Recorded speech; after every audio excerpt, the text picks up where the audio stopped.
Okay, so we were talking about Mount Kilimanjaro. We were talking about enthalpy being a state function, right?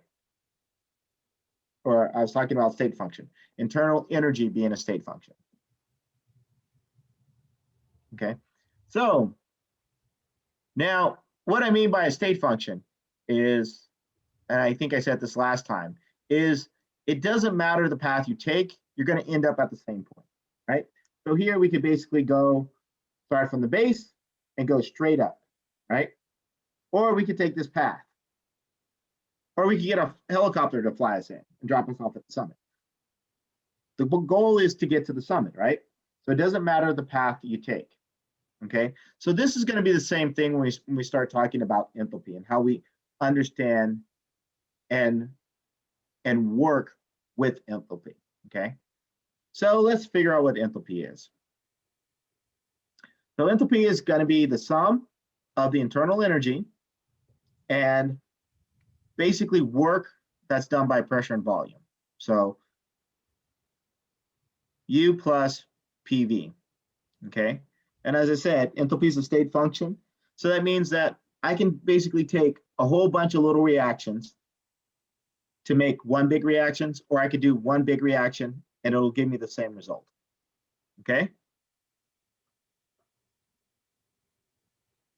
So now the problem is that enthalpy, it doesn't have specific values for specific substances. So you can't measure like the value of just carbon alone, okay? You have to look at the process as a whole. You have to see what carbon is going to be involved in terms of the reaction. So you're looking at the chemical reaction or the physical process that is going to be happening. So it's the change of enthalpy that we'll actually be looking at, and that's measurable, okay? So we won't just have H, we always will have delta H, okay? So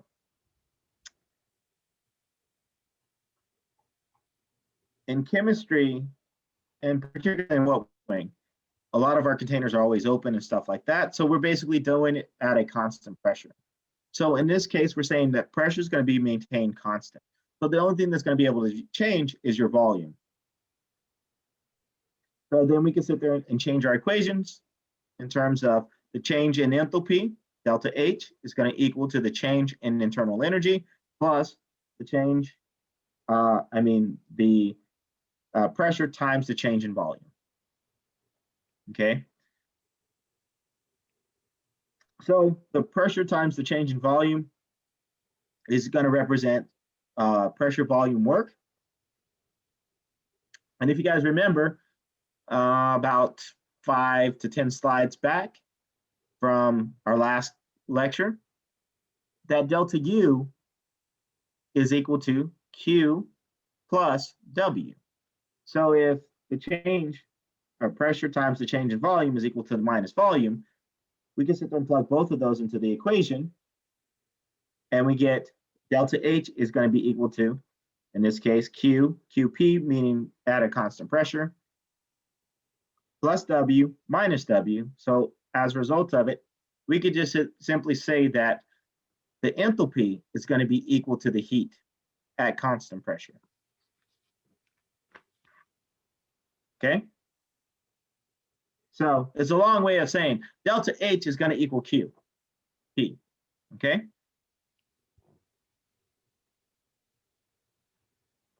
Okay, so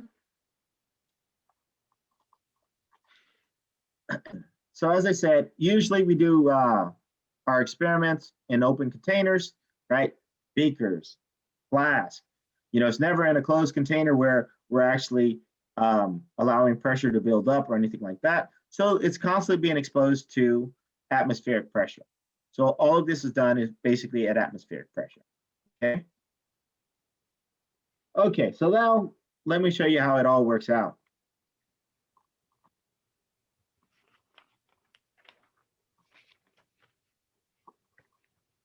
So we always are going to be using, well, now you guys are going to be using thermochemical equations. So within the case of thermochemical equations, it's basically bringing both the concept of matter and energy into play. So there are a couple of ways of writing it. Primarily in this text, the way it's going to be written is your enthalpy, and let me make a correction here. It should be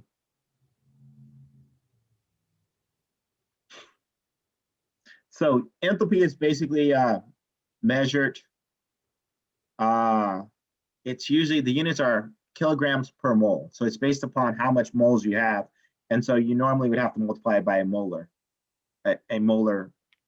volume, or a molar quantity. Can't think today. Okay, so this part represents the mass component, right? Or matter component. And this part represents the energy component. Okay, so here, delta H is going to represent the heat that's associated with this reaction. If the value is a negative value, that basically means that heat is being released from the reaction. So we could have also written it into the equation, which most people don't do.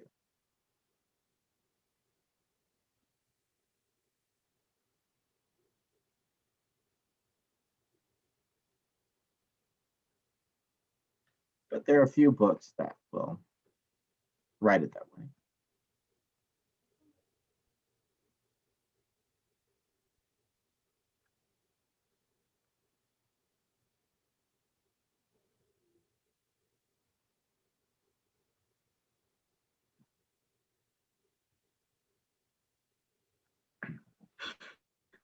Or you can write it the way it's written down here, right? Where you have delta H is equal to minus 286 kilojoules. So the minus means that it's being released or it's on the product side of the equation. So it's exothermic. If it's positive, then it's endothermic. So then it would be written on the other side of the equation. Can I get that? So wait, if it's negative, it'll be on the product side? Yeah, like this. You see how it's written up here? Yeah. Okay. And then if it was positive, it would be on the reacted side? That is correct. Okay. Okay. Okay, so those are the two ways that you'll see it written. And believe me, you will see it written both ways. But again, primarily it's done the one in the box. That's the most common way. Okay, so now this equation under this text has already been taken into account that it's based upon 1 mole. So we're basically saying it's based upon 1 mole of water, right? So we set up the equation. That's why we have a half rather than having 2, 1, 2. We're basing it upon the water that's being produced. So then we have it based upon, we have 1 mole of this, a half mole of this, and 1 mole of that, because we're basing the equation on 1 mole of water. Okay. So if we need to, we can multiply this equation, right? Let's say we needed to balance it out with another equation. You guys remember how we did the redox equations, where we added 2 equations together to get 1 single equation? You want to remember that because that's going to be on your exam. Okay, so if we need to, we can multiply it by coefficients. So here we're multiplying it by 2, right, to get rid of that half. Okay, so here we have 2 hydrogen molecules. We have 1 oxygen molecule, and we have 2 water molecules.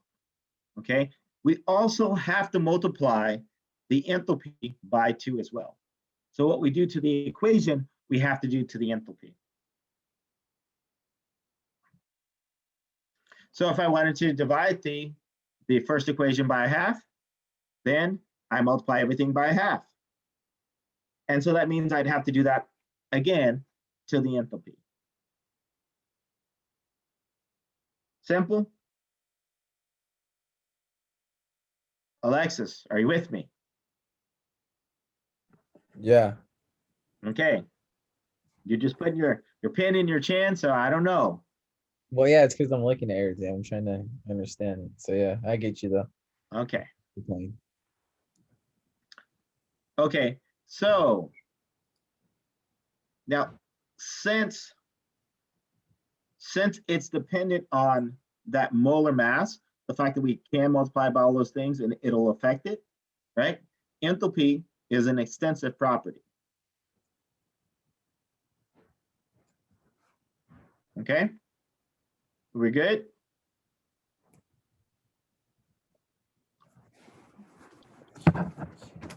So in other words, it depends on how much stuff you have. So if you have a whole bunch of gummy bears and you set it on fire, right, or you get the flaming gummy bear going on, you're going to have a huge ass flame.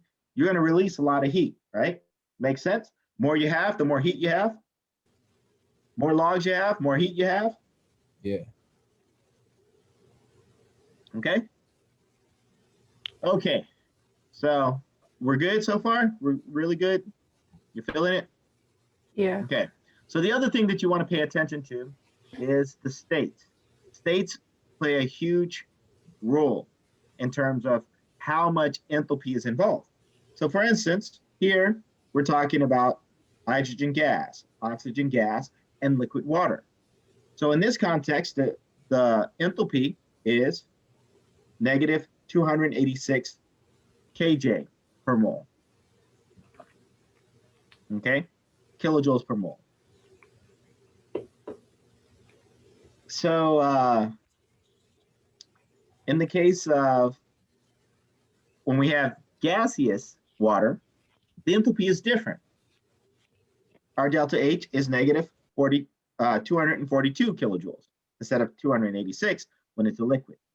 So you're not going to have the same value because the state plays a part in terms of in terms of the total enthalpy of the reaction. Okay. Are you with me, Judy? Because now you're doing this. I'm with you. You're with me. Okay. Okay, so we've already talked about the positive and negative. We know a negative value is going to be exothermic, meaning heat's being released. Positive value means that it's going to be endothermic. That means you're putting heat into the system. Okay, so we good so far? Yeah. Okay, so let's do a problem. Oh, damn, we did a gummy bear problem. Huh, interesting. So a gummy bear contains 2.67 grams of sucrose. So which is C12H22O11. When the gummy bear reacts with 7.19 grams of potassium chlorate, 43.7 kilojoules of heat is produced. Determine the enthalpy change for the following reaction.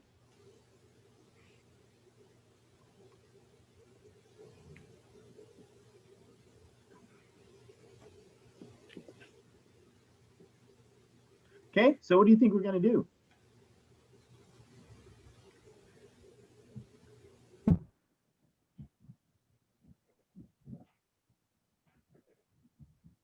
Would we begin by converting our mass into moles? Okay, we want to convert our mass into moles. Okay. So we have what?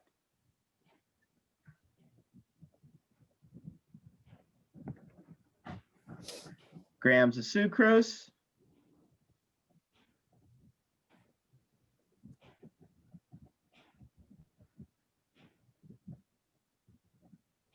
Oops, let me.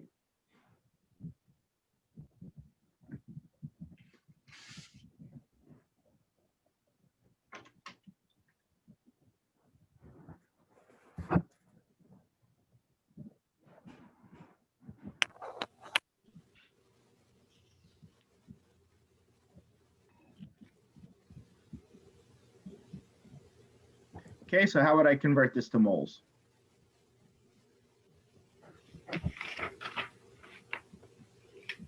By dividing it by its molar mass. Okay, so we divide it by its molar mass. And what is the molar mass of, see, we have 12 carbon, 12 times 12.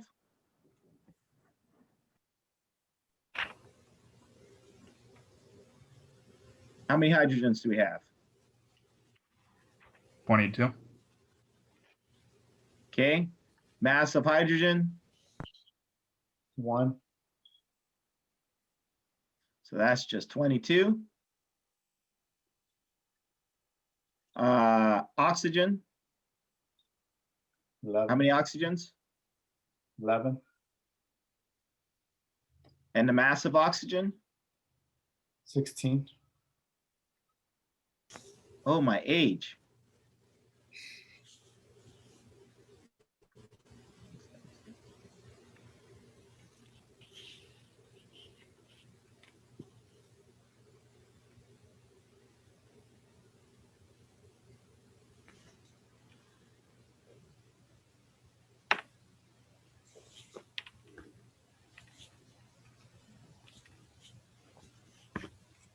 Okay, we add them all together.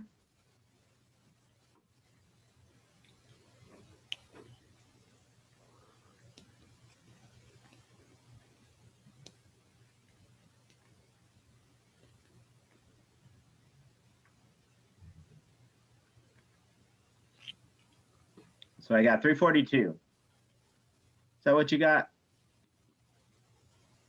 Yeah. Yeah. So I want to get rid of grams. So where am I going to put the 342?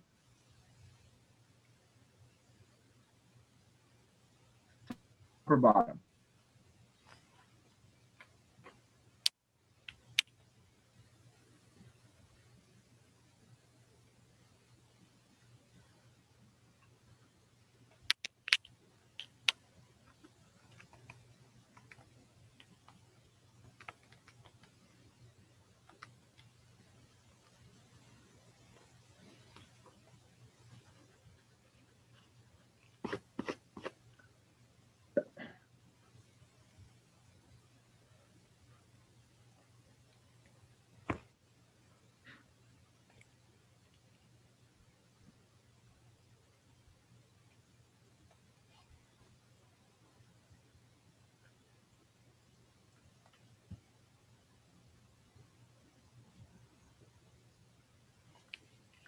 How many sig figs?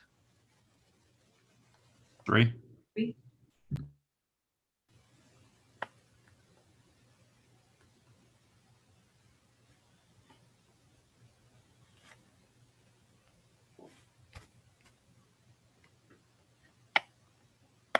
Okay. Okay, so we got the number of moles of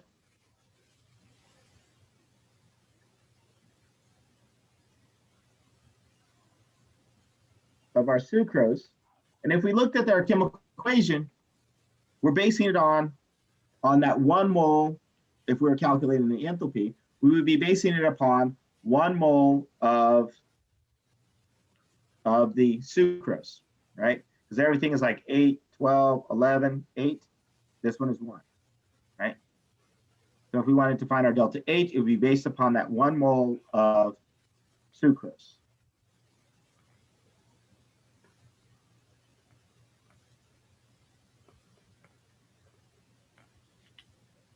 Okay. So now if I wanted to calculate my delta H,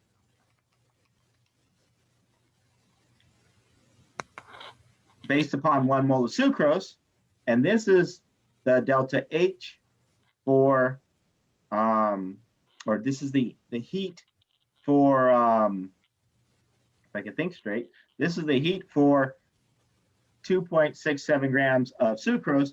What am I going to do to sit there and calculate our delta H in units of kilojoules per mole?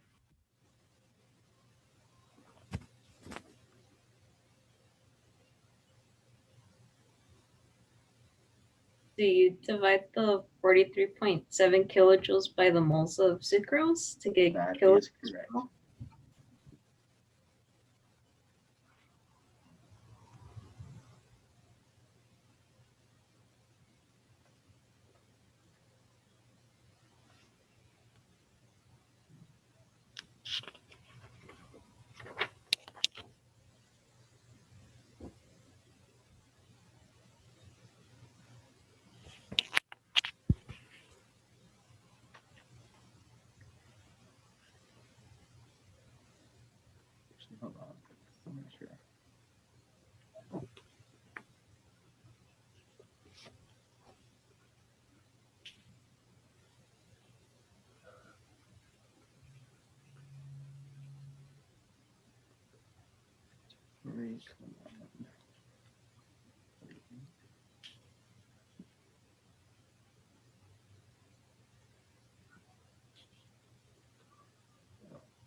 Give me 1 second.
Okay.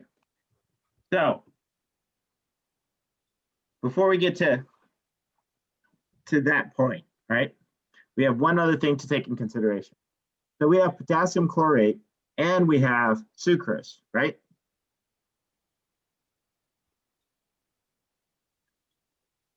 Jumping the gun.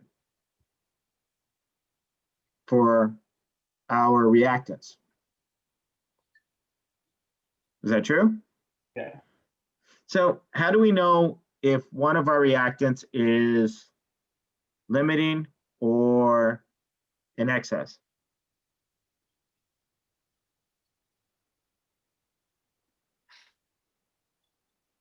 See the moles of each? We need to look at the moles of each, right? And then we have to compare apples to apples, right?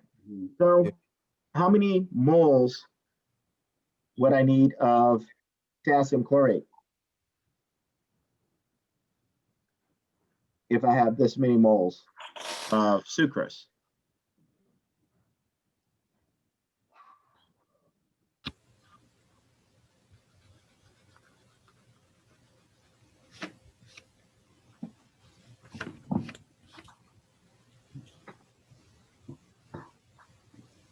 How do I determine the number of moles of potassium chlorate I would need? By converting it to moles. By converting it to moles, but we have this in moles. I thought you were asking for potassium chlorate. Oh, I am. We can convert that to moles. We will. But I want to get it so I can compare. How would I know how many moles I need to react with the 2.67 grams of sucrose? The mole to mole ratio, Mole to mole ratio. which is the 8 to 1. 8 moles of potassium chlorate to 1 mole of sucrose.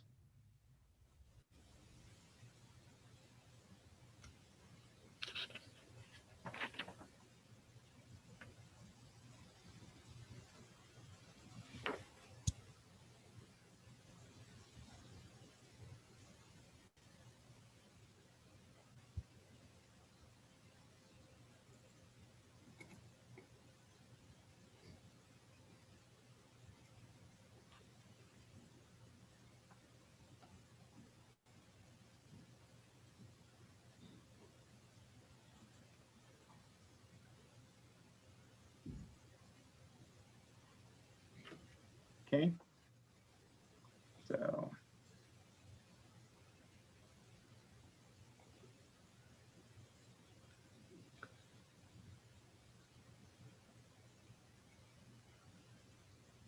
0.0625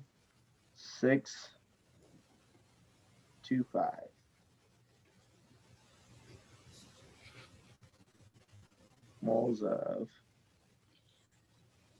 KClO4. Okay, so as you were saying earlier, we have to change also this guy into moles. So if we do that, 719 grams of potassium chlorate. So the molar mass of potassium chlorate, 122.5 grams. okay, you said 122.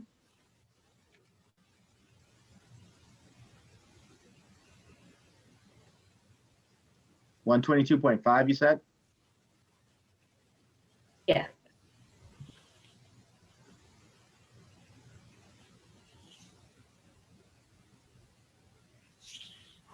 Put 1 mole.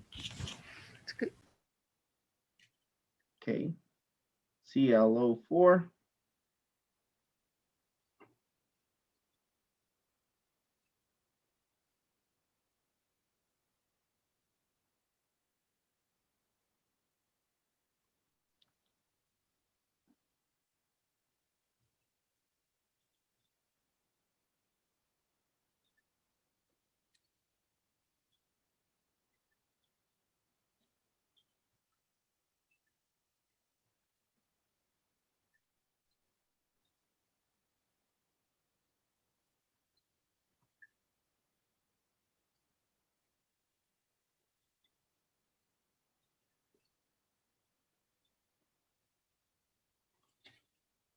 Okay, so this is how much potassium chlorate we actually have.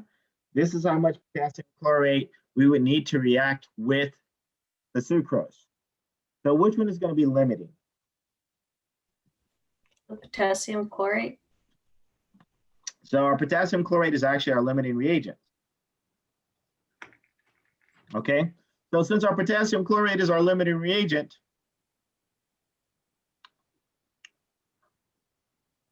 so we have 0.0587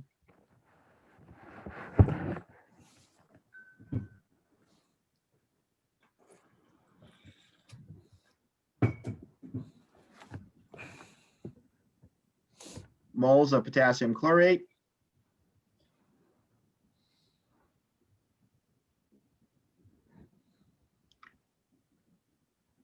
So then we actually have to get the moles of, unfortunately, our sucrose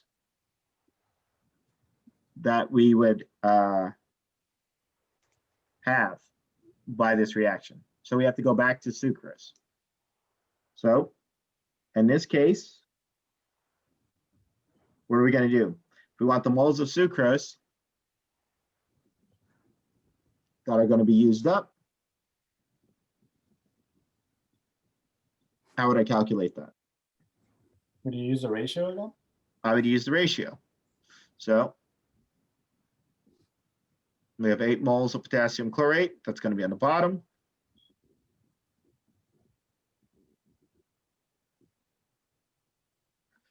Add to 1 mole.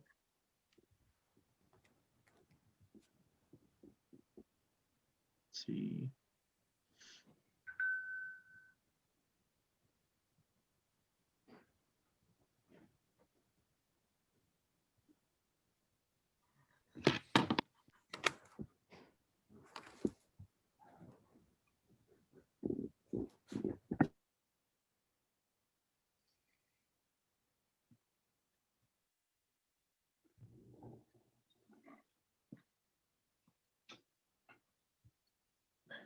Three, 4 moles.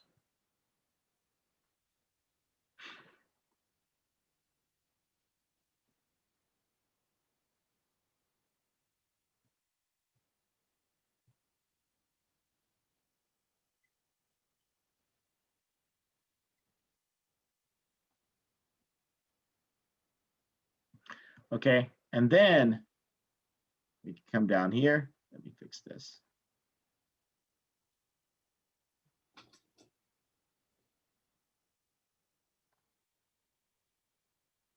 And divide by our moles that we actually have.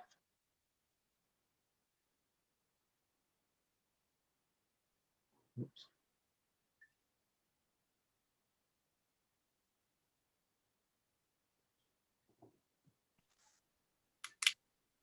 Dr. Henry? Yep. Okay.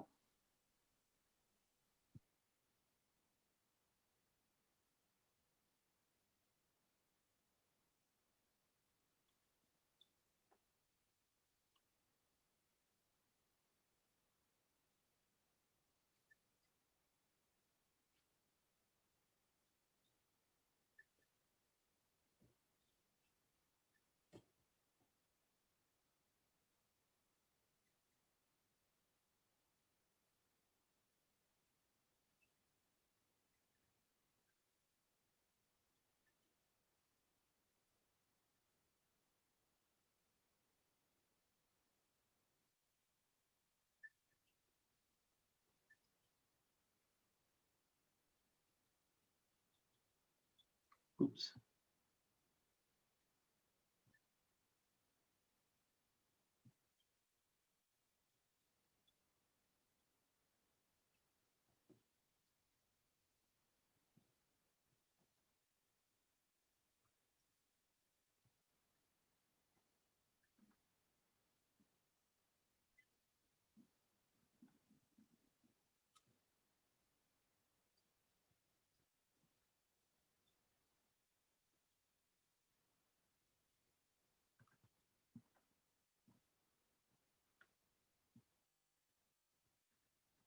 Did you have a question?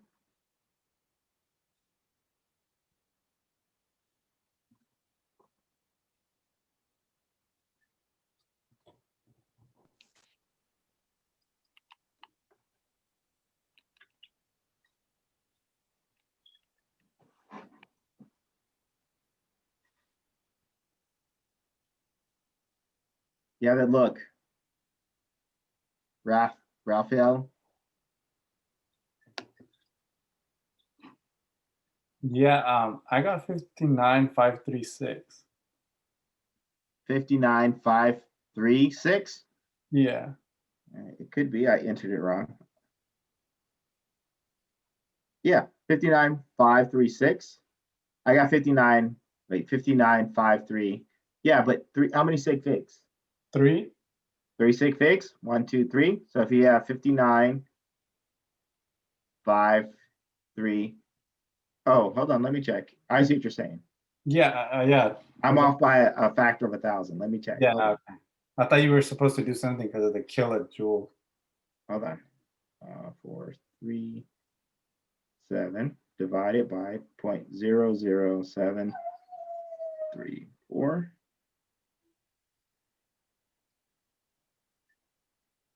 Nope, I end up with the same answer. 5950? Yep. I end up 59. So 5,950. How did I end up with 59,000? I got 59,532. Yeah, I did too. Okay, hold on. So I did too. 43.7 divided by 0.00734. No, you know what? What was that? Yeah, I got the same as you, 59,530. Okay. I think it was just that. We didn't. I did 437 instead Yeah. of 3.7. That's why Oh, I got 59. I'm sorry. My point is not showing up. Yeah, me too. That's why I got that extra. Yeah. Okay, now I got what you said. Yeah. Okay.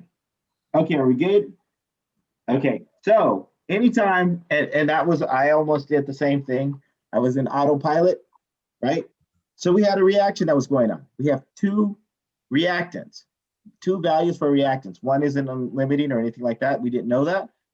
So then in that case, we have to figure out which one is going to be the limiting reagent. So anytime that you see that there's two reactant values, then that probably means that one of them is limiting, probably.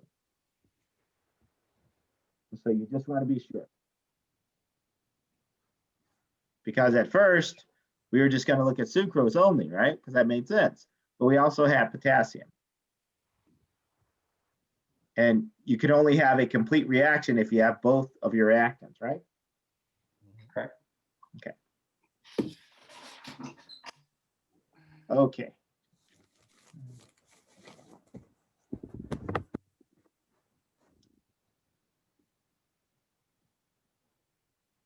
Okay, so our next topic.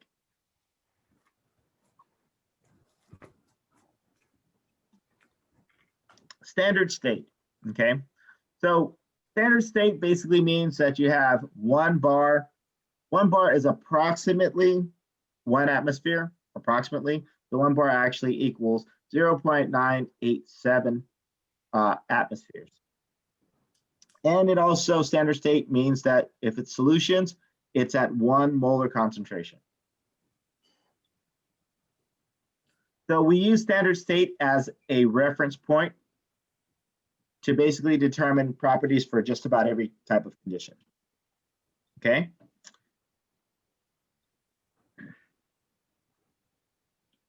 So the other thing is that when we also talk about standard state, we're talking about temperature at 298.15 Kelvin.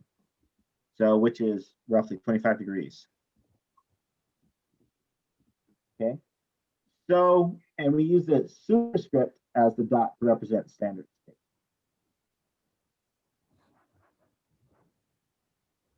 Okay.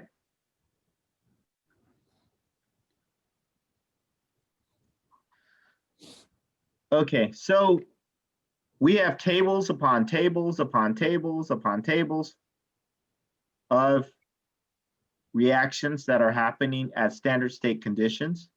And so we will often make reference to those tables.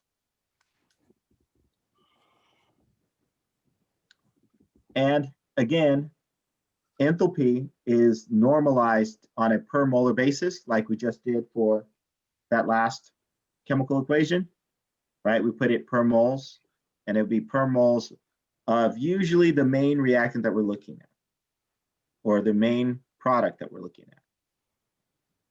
Okay. The one that's typically 1 mole. Okay, so when we talk about units, delta H is always going to be, typically it's going to be kJ, kilojoules, or joules per mole.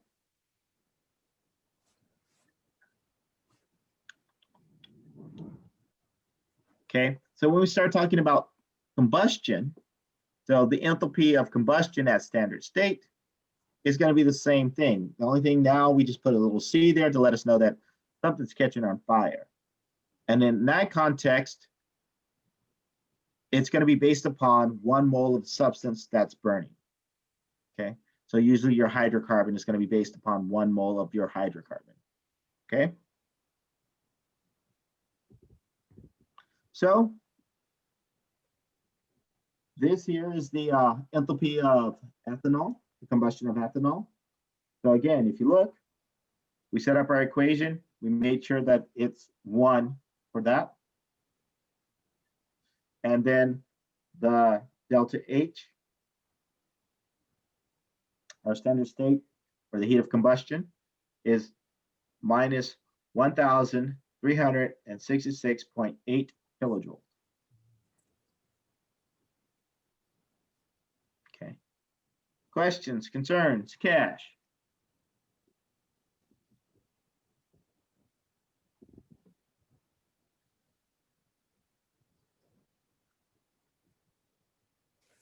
Okay, so these are some of the standard heats of combustions, or enthalpy of combustions. And so this here is, we're using carbon as our substance, so it's based upon carbon, and we're producing carbon dioxide. So the enthalpy of combustion would be minus 393.5 kilojoules per mole. And so a lot of these are found at the back of your book, essentially, okay? And then they're also in this table, table 5.2. Okay, so, and there's quite a few of them. Okay, so let's talk about how you could go about using it. But first, before we do that, we're going to do another enthalpy problem. Okay, so starting with a known amount, 1.00 liters of isooctane, we performed a conversion between units until we arrived at the desired amount of heat or energy. The enthalpy of combustion of isooctane provides one of the necessary, actually, I think I missed the damn problem. Okay, sorry, got ahead of myself. So let us determine the approximate amount of heat produced by burning 1.00 liters of gasoline, which is isooctane. Assuming the enthalpy of combustion of gasoline is the same as that of isooctane, a common component of gasoline. The density of isooctane is 0.692 grams per milliliter. Okay, so table 5.2, do we have isooctane on there? Mhm. Okay, so what is the value for its enthalpy? 5,461 kilojoules per mole. Okay, so it's 5,461 kilojoules per mole. Okay, and again, it's based upon octane, right? So 1 octane is 1 mole of octane. And in this problem, we're starting off with a liter. So that's our given.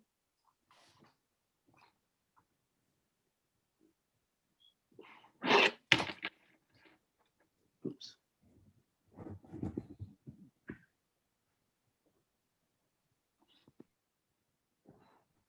So if I'm given a liter of octane, which is C8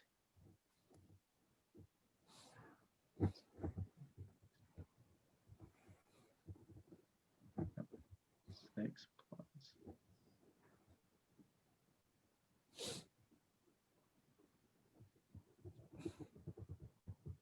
18. Mhm.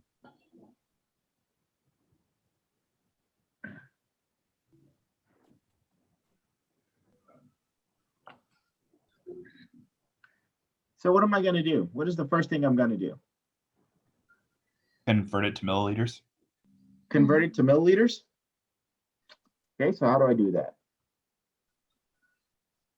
A liter is 1,000 milliliters.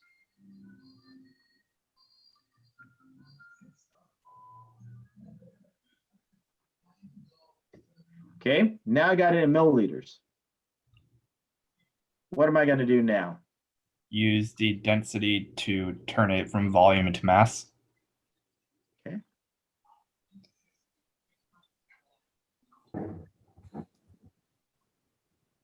Okay. Is that 0.62 going on top or on bottom? Oh, Did you say bottom or top? Top. Top.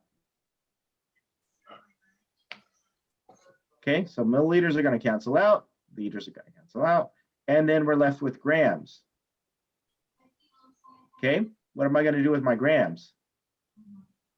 Convert it to moles. Mole. Okay. How do I convert it to moles? The molecular mass.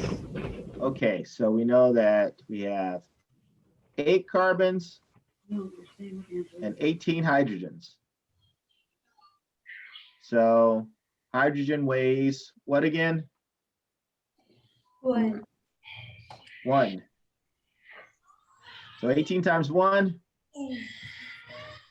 18. Okay, 2 years, I'll be that age. And 8 carbon. How much does carbon weigh? 12 grams. So 8 times 12. 96. We add it together.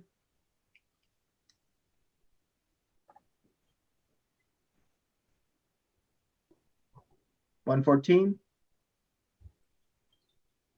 grams per mole.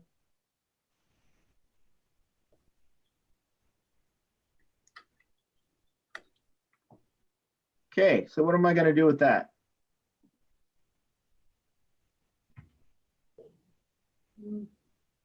Put the grams on bottom and the mole on top.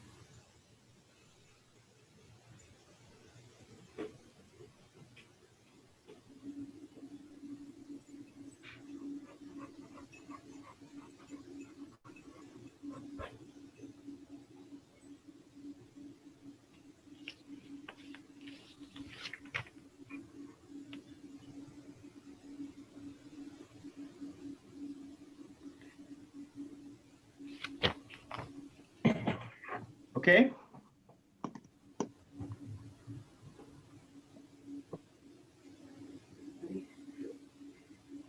And that gives me moles. What do I want? I want heat, right? Yeah. Oh, so I can keep going, can't I? So now we can multiply it by the value we got from our chart to determine the amount of joules it can produce. Okay, so it was, multiply that by, because now we got moles. That gets rid of this. Okay, so then what is it? Minus 5,461.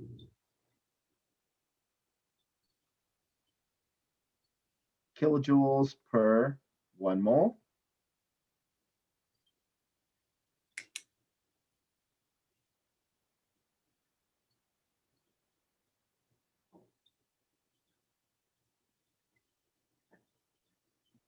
Okay, cancels out. And we're left with just energy. Okay, what did you guys get?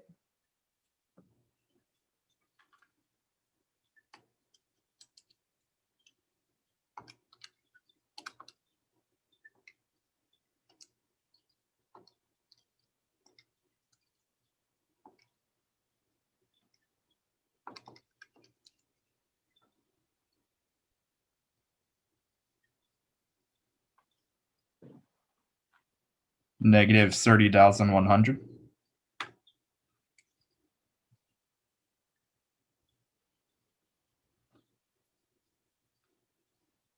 You said 30,100? Yes. I got negative 33,100. Me too. Yeah, I got negative 33,000. I got 33.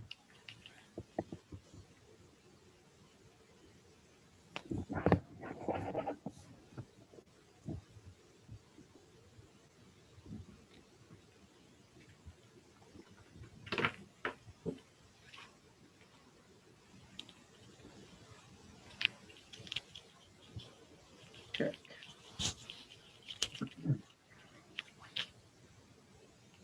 Would the end still be kilojoules per mole? Nope, it's just joules, kilojoules, sorry. It's just kilojoules because we got rid of the moles. Yeah.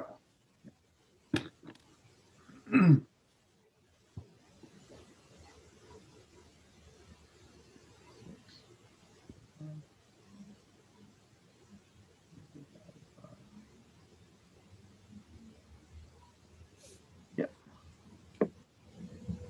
Okay, questions, concerns, cash.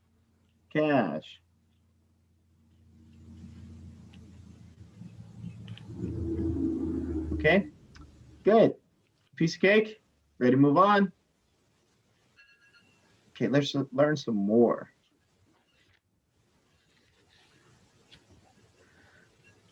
Okay, let's see. I'm trying to remember what I was talking about. Okay, so this is basically an example of using microorganisms to make biofuel. And so the way that this process works, this is just a side note here, is we're going to take these tiny organisms and they're basically going to be eating a lot of crap. And from the crap that they're eating, we're going to be harvesting their lipid structures, their fats, and all that. And then we're going to use that to sit there and make our biofuel. So this is just showing you that process. We grow that algae, we harvest, we extract, we process and purify, and then now we have jet for our biofuel. Okay, so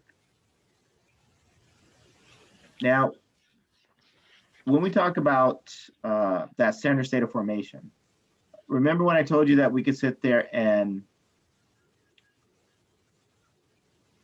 we could build upon a reaction?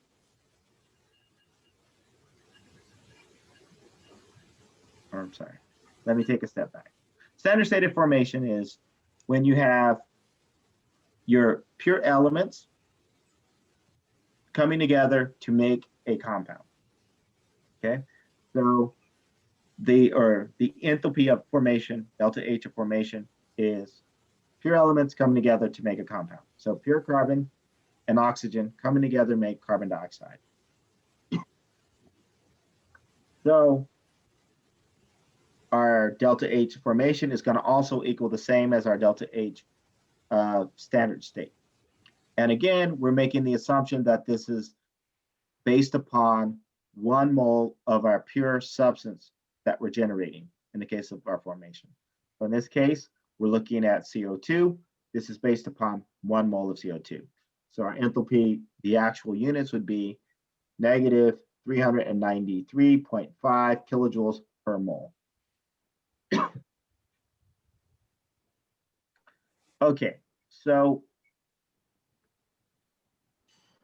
write the heat of formation for each of these reactions. Okay, so in other words, what we want you to do is break it down, although I showed you already down here. So how would you make, in this case, methanol?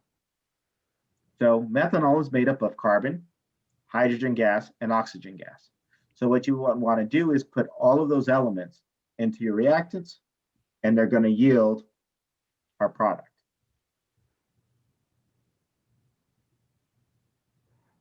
Do you understand? Okay, so in the case of calcium phosphate, so that's going to be made up of calcium, phosphate, and oxygen in their natural states. Okay, so let me give you one that's different. Let's do acetic acid. So it's H2H3O2.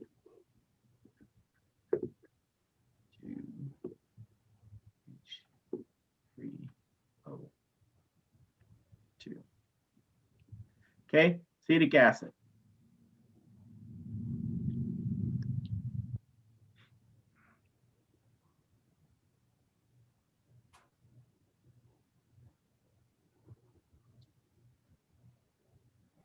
So how will we go about doing that? The heat of formation of acetic acid.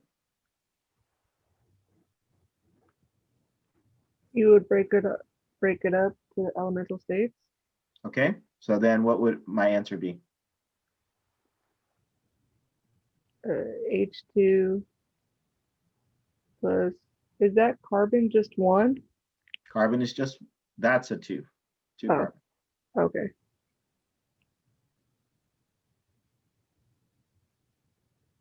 Oh wait, it would be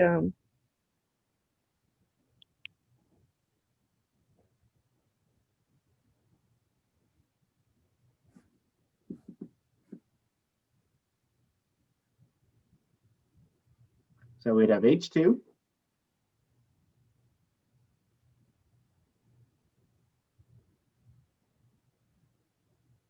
plus carbon. Okay.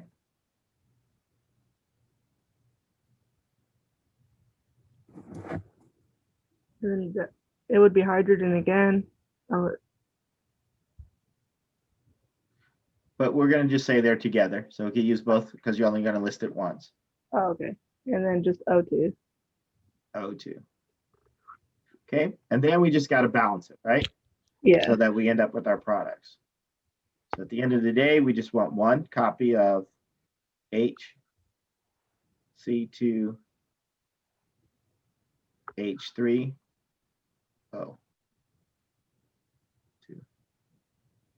Okay, so then how many oxygens will I need?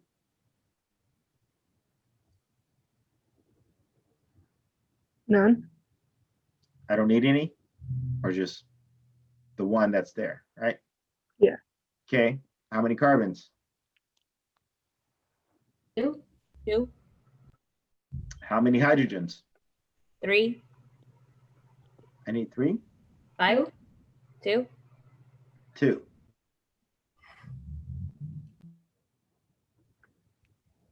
Okay, piece of cake. Yeah. So do you see it? What about Yeah. this one?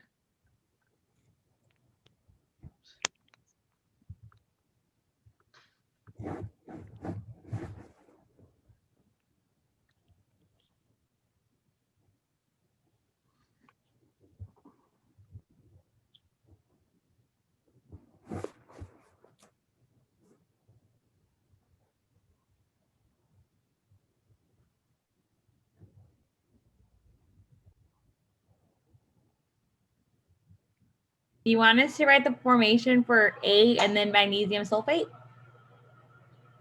That's for magnesium sulfate. Yeah. Yep. Okay. Just magnesium sulfate, not for A. Okay, okay.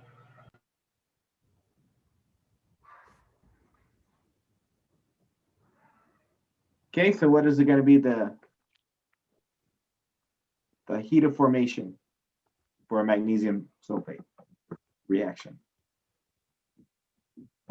Magnesium plus sulfur plus O2.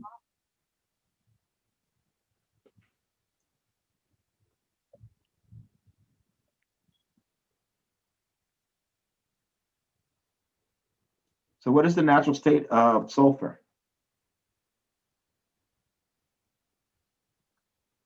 It's 4.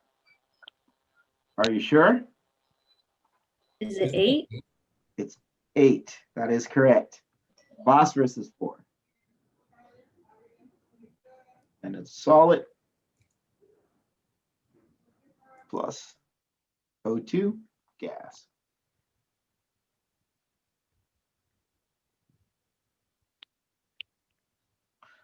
Is it balanced? No.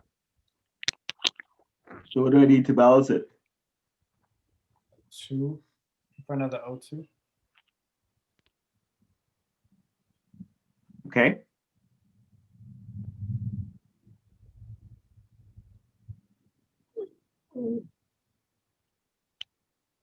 What about the sulfur? Wouldn't you have to put 8 in front of magnesium sulfate? Well, but I want to keep it in terms of only having one magnesium sulfate. Oh. So how would I do that? 1/8. Yes. That's right. Put 1/8 in front of magnesium. I mean, in front of the sulfur.